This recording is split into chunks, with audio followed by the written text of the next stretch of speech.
Hello there, this is Terry Britton, and this week's iWonder broadcast. We're going to talk about joy and wonder, which is what the iWonder education thing was named for, and fun into the whole education process.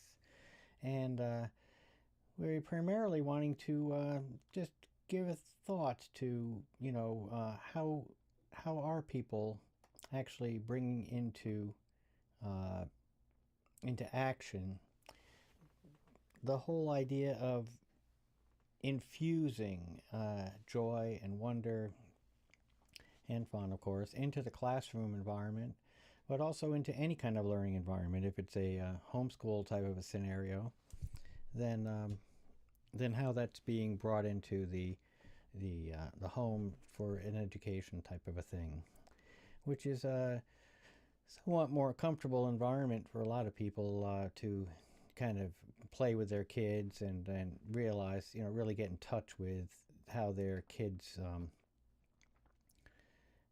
really learn from playing. It's kind of right on top of you all the time with all the energy the kids have, that they are really active and good at playing, and there's quite a bit of appreciation from any parent that my goodness, it's just they're learning like sponges. They're just absorbing things so fast.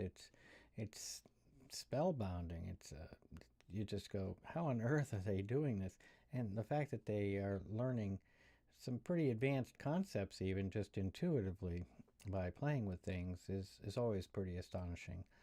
I mean, I know so many kids that had bicycles or tricycles or anything mechanical would turn them upside down and turn them into candy factories or some kind of imagination play, and learn about how the gears worked and how the chain worked, or whatever, how the wheels worked and their spin, and maybe something about centrifugal force and inertia when you tried to stop the wheel with your hands, and all these different factors that would kind of come into play just from your playing with the toy, and how it would kind of just communicate some real world ideas and concepts to you.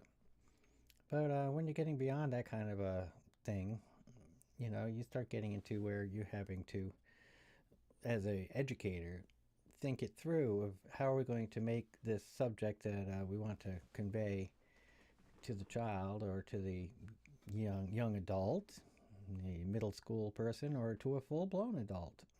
How are we going to make this so that they're learning from playing, and we're infusing that sense of wonder where the subject shows its magic? Because just about anything that's learning based, anything you learn that's new, has got a quality of the magical about it. Okay, the quality of the fantastic, where you just go, oh my gosh, it's just a miracle that even works, that this even works at all, or that this happened. If you're studying history, for instance, when you really get into the story behind some historical event, not just thinking in terms of dates and times and memorization of events, but when you really start getting into the story of the human dynamic and the people that we're meeting, and the frictions that might have been occurring between different players in that story, and how it all turns into this amazing, like, novel type of thing. Well, now you're infusing a historical occurrence with a sense of wonder, and with a sense of drama and intrigue and fun, and it just makes it so it's so much more enjoyable to learn about it and to think about it.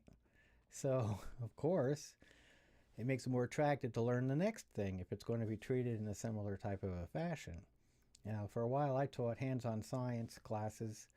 I was kind of an early innovator in that. I had a little wood shop I called Terry's Toys, that I built props to teach hands-on science stuff, and so naturally built ramps and all these different things, and levers and gear type things, and because I taught primarily physics-oriented things, and which is still a joy for me to show any young people physics ideas of sound, light, electricity, magnetism, gravity, uh, and of course mechanics too. Uh, all these principles through developing different ways that they can be doing playing and still learn these types of things. And physics makes it kind of easy because you can build so many things. um, Similarly, biology can offer a lot of things because you can grow stuff, or you can raise some creatures, some small creatures, and take care of them, or whatever. Observe things and how life works. Um, and I was very fortunate. I had mathematics teachers that could make it really fun with the nature of the types of problems that they came up with.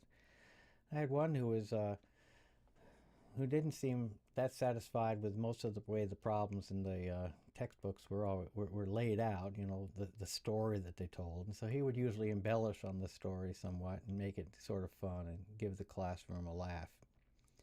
And that did help infuse a little bit of that, but I think a lot of math teachers are kind of challenged to infuse the sense of wonder that they themselves feel about mathematics into the students. I mean, it's pretty abstract kind of a sense of wonder, but it's definitely wonderful. It's definitely got a lot of incredible stuff, and when you figure something out, there's that joy factor, the joy of solving a problem or figuring out what the correct answer is, or of really having that aha moment when you finally figure out why a formula works in your basic algebra. Or heck, I even remember learning long division. I was so incredibly wowed by the fact that it worked at all that I remember going home and going through a good 20 or 30 sheets of arithmetic paper, just coming up with excuses to do a long division problem. Okay, I know everybody's going, oh, what a nerd you were as a kid. But no.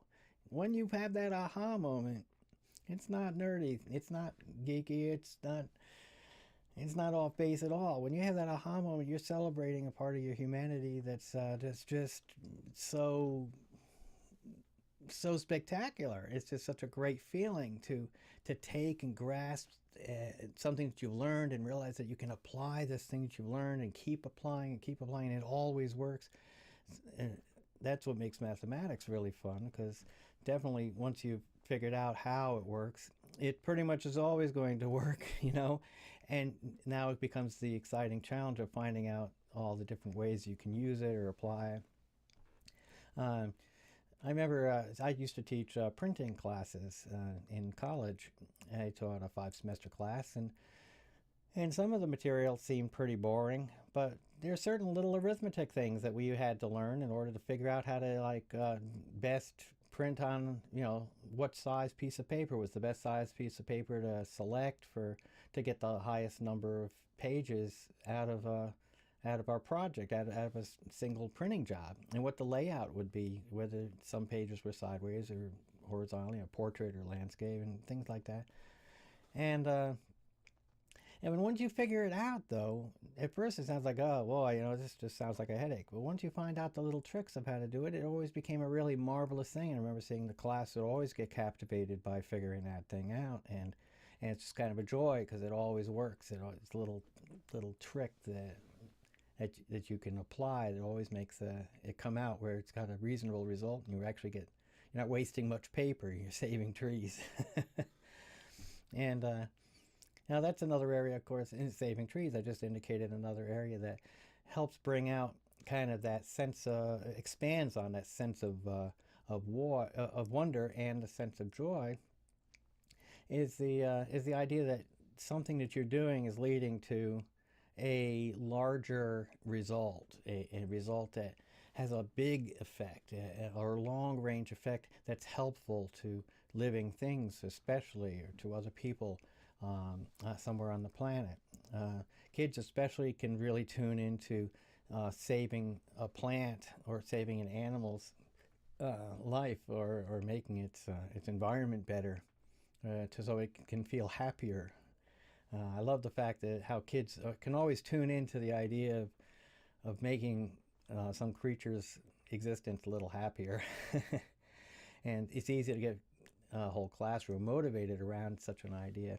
But even when you get older, it's obviously things that you learn that you go, oh gosh, if I'd known that before, I'd be healthier maybe, or I wouldn't have been using of resources in a way that was harming the environment, or I would have made better purchasing decisions or something. And you get a good feeling of satisfaction, and that satisfaction, that idea of satisfaction, is still a part of the what I call the joy factor. Okay, feeling the joy that you're getting out of your learning, and having it be a kind of a feedback loop. Because once you start feeling joy from what you're doing, it has a feedback loop. You want to feel that again. It's easy to get addicted to joy and wonder and fun, and that's a good thing, a good kind of addiction, because that's a very natural high, you might say, a natural addiction, and that's good for us. That we humans kind of tune into that thing once it starts happening,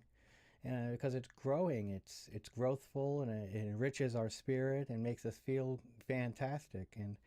And when we're in the midst of having this kind of a learning experience or applying what we've learned, it becomes so much fun that we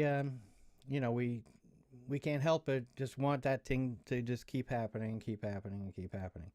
So anyway, that's pretty much what I'm driving at when I'm trying to say infusing joy and wonder and fun into the classroom, is trying to find those locations in the subject material where it can just naturally click in that magic way that makes people realize the value of it, not only to themselves but to their world, and see how it's got a sense of wonder, a sense of the miraculous in it, how it tells a story, how it's connectable, how it's something that you can really latch on to.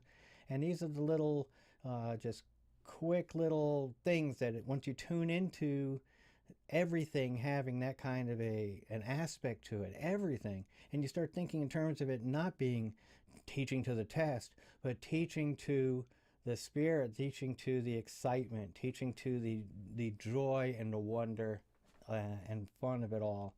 And when you're always kind of tuning into how, yes, it really is fun, it really is. And I now, when you really get away from it just being the academic exercise and see, well, wait a minute, what is really cool about this?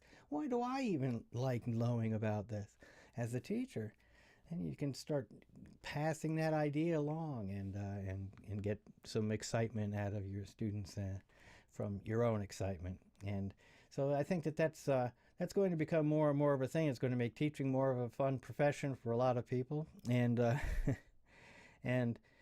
and get more people wanting to be educators because they're having so much fun. All right, so that's this week's program. I try to keep these things really short at 15 minutes. I'm thinking my sound is a little low, so I'm sorry if you're having to turn your sound up in order to even hear this, but nonetheless, we got a program down, and I hope to see you next week. And we'll just keep on talking about these great subjects and how we can keep bringing the sense of joy and of wonder and of fun into our educational system. All right, we'll see you next week then. Bye.